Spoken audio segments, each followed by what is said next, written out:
جی next question جی. ہمیں بتایا جاتا ہے کہ ڈیموکریسی کے 3 پلرز ہوتے ہیں, جوڈیشری, لیجسلیچر اور ایگزیکٹو, اور آپ اگر ایک پلر کا اکھاڑ دیں تو 2 پلر میں بلڈنگ تو نہیں کھڑی ہو سکتی. ٹھیک. Like you taking the voice of freedom from the judiciary. وہ آزاد عدلیہ تو نہیں رہی پھر.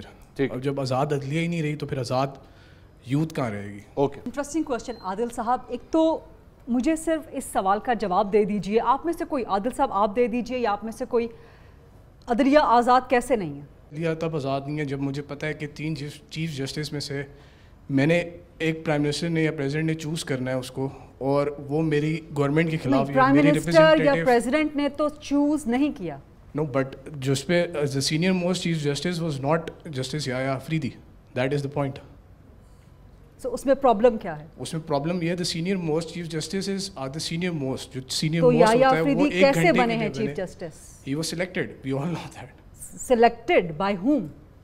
That's what I want to ask. By whom? یہی تو پرابلم ہے کہ ہم سب کے ہاتھ میں ماشاءاللہ یہ اسمارٹ فونز آ گئے, مہنگے ہوں یا سستے ہوں اس سے فرق نہیں پڑتا.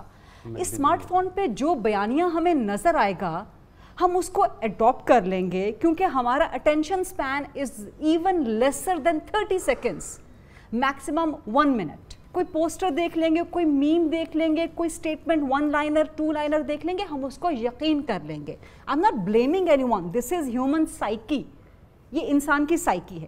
اور دوسری سائیکی انسان کی یہ ہے کہ آپ جتنا کسی بات کو ہیمرنگ کریں گے بار بار, over and over again, that would turn out to be the truth. آپ ماشاءاللہ آئی آر کے اسٹوڈنٹس ہیں, I have studied I R, I have studied political science.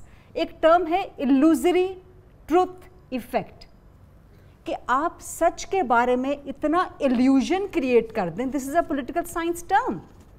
یہ کہا جا رہا ہے کہ جسٹس یحییٰ آفریدی کے بن جانے سے عدلیہ کی آزادی ختم ہو گئی ہے.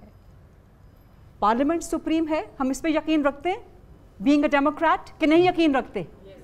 پارلیمنٹ نے ایک آئین میں ترمیم کی, اس نے کہا آپ اس پہ اپنا کاؤنٹر آرگیومنٹ دیجئے گا. اس نے کہا جی ایک کمیٹی بنے گی جس میں پرائم منسٹر ہے ہی نہیں, پریزیڈنٹ ہے ہی نہیں, جس میں حکومت کے بھی لوگ ہیں, اپوزیشن کے بھی لوگ ہیں, ود پروپورشنیٹ ریپرزنٹیشن.